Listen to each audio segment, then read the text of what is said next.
I'm recording. Hoi hoi. Do a little clap for us, please.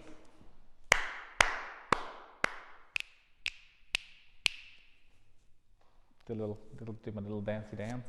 Love that. Thank you, Andrew. It's all right.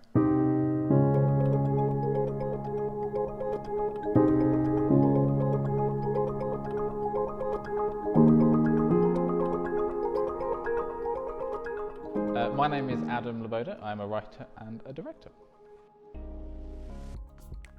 So I wanted to try something new when it came to Desperate Times, so I came up with the title and like a skeleton script, and then I got all the actors and was just like, let's just play with what we've got and see what comes out of it. And the play is nowhere near the original direction that it was going to take, but it's just a much better piece now. It makes so much more like cohesion with everybody, and it's just so much better. So this is an interesting question. So I know almost all of the people involved in this project, like for quite a while now, a couple of years, about 4 years. Oliver I've known for nearly a decade. So it was a matter of going like, look, I know how you work, but you work differently. So see what comes out of that, and creating something new from these people that I'd worked with on different projects in different capacities, and just being like, let's all just come together and make something fun and important. The biggest challenge was kind of the producing side and getting it to go from just this idea in our head to it's happening in a venue, it's doing this, which is why Trudy got involved, and it's flown off since she's been involved. Terrifying and exciting. It is exciting. It's extremely exciting. But you know, I want to get it right. I think we all really want to get it right. We want to make sure that we're putting through a show that's it's an important show. It's got such an important theme, so we want to make sure that we get it right. And we also want to make sure that we entertain. And we want to make sure that we advertise it well. And we've got all these things that we're all really wanting to get right. So it's terrifying and exciting and thrilling and exhausting and all those things that just come with creating art and whatnot. I think it's a lot of fun to separate yourself out as, oh, this is the piece that I've written and this is the piece that I'm directing. And it's one of the challenges that I've found as well. Being able to go, oh, this is the choice from a writing perspective, but actually in a directing capacity, I don't see that working for this venue with this cast. So separating those out is a little bit of a challenge, but I think a fun challenge, and I kind of enjoy kind of like that. Like I see it more like a facilitation rather than a direction, you know. Like I don't see myself as a you do this then and that then. It's more of a can we try this and see how this works and then go through that way. So I think it is fun to be able to kind of direct your own work. And obviously I've had the vision that I had when I was writing it, and being able to go, that's the vision I had. Oh, this is the vision. This is how I do it. You know, to be able to streamline that process almost. So the title actually came first from an idea about dealing with the cost of living crisis, and that's why Desperate Times. And the cost of living crisis is still a considerable part of the show. It's still kind of a divisive force that moves the action across, but it's not the main focus anymore. It progressed from this original idea through the workshops that we did and through the characters that we developed, and to just become this more overall wholesome, important but fun piece that just kind of stemmed from this just these two words, Desperate Times. I mean, the play has just got so many important messages and stories within that all play really well together. I think the biggest theme is acceptance, both from other people and also from yourself. Self-acceptance, I think, is the biggest, most important theme that goes through this play, and just coming out knowing that actually you are who you are and you should be proud of that.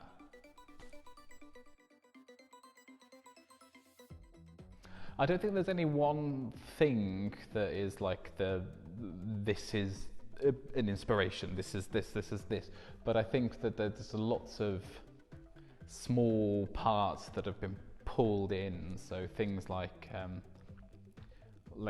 real life documentaries that we were seeing about the cost of living crisis, and then other kind of fictional stories like It's a Sin or God's Own Country.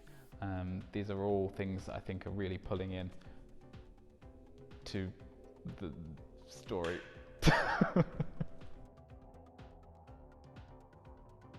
The characters in this play came from the actors mostly. When I brought in this kind of skeleton script of, it was just the first act, it was only like 40 pages or something, and I just went, let's have fun with this idea. And I was like, I've got this vague vision for this character, a vague vision for this character, a vague vision for this character, and we improvised, we played, we experimented, and the characters in the form that they are now came through that kind of exploration and devising almost experience. It got to a point where you have to say, oh, that's the character now. If we keep going on forever and ever, we'll never actually get to a final character. So we devised, we developed, we spent two months, I think, like doing that kind of like workshopy stuff, and then we were like, okay, this is the character now. This is how we go from here. This is what we do. This is the first one that's like a full-length original piece. The other ones that I've done have been like adaptations of stories. So I did one that was an adaptation of Jekyll and Hyde. I did one that was an adaptation of Frankenstein. And then as part of my degree, I wrote an original piece, but it wasn't full length. It was a short one act piece. And then also with some of the cast that we've got now, I wrote one called Virtual Love, which was a short, it was half an hour on Zoom. So this is like the first full-length original piece that's being performed out, like actually is coming out of, it's happening. It's happening. Desperate Times, 9th to 13th of May, Lion and Unicorn Theatre, Desperate Times.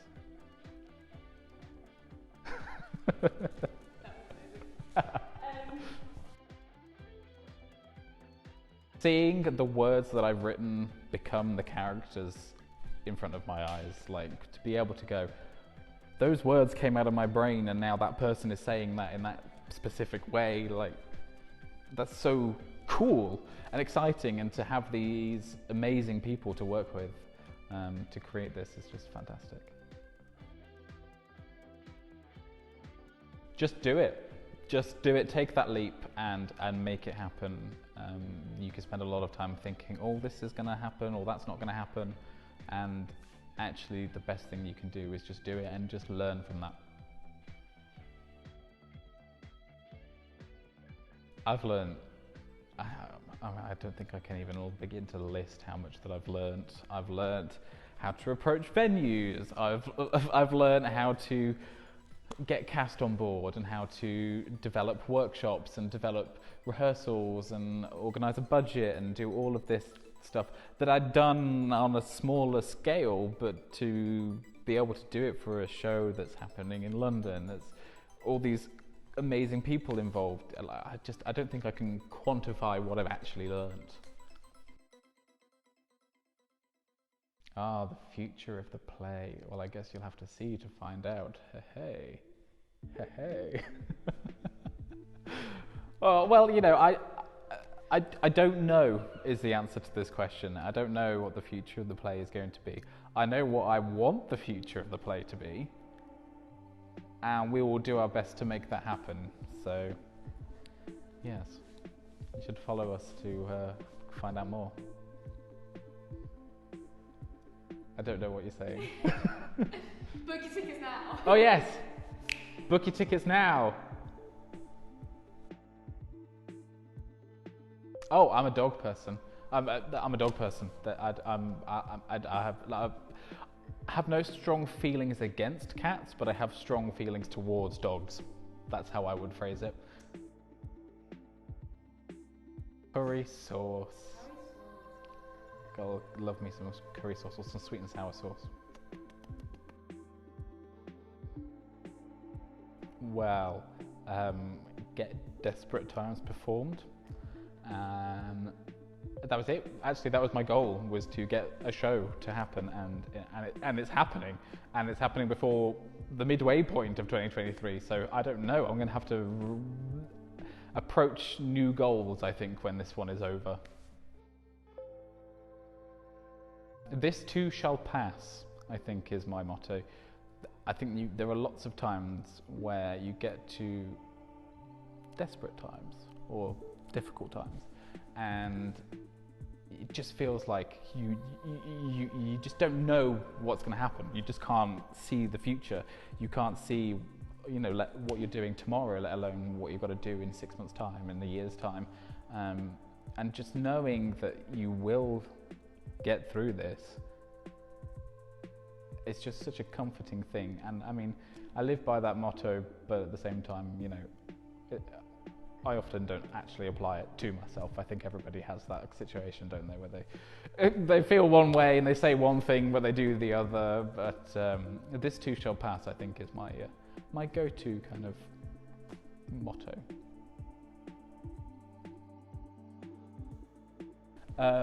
3 words to describe the creative process are fun, dynamic, and explosive.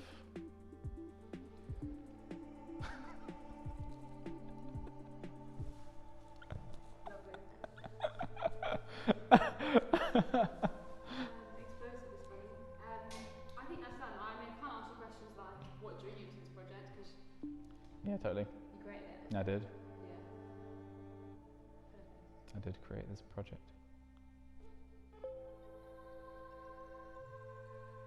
Ooh, nice little panning. Thanks, you look really good. Nice. Satisfied? Satisfied. Thanks.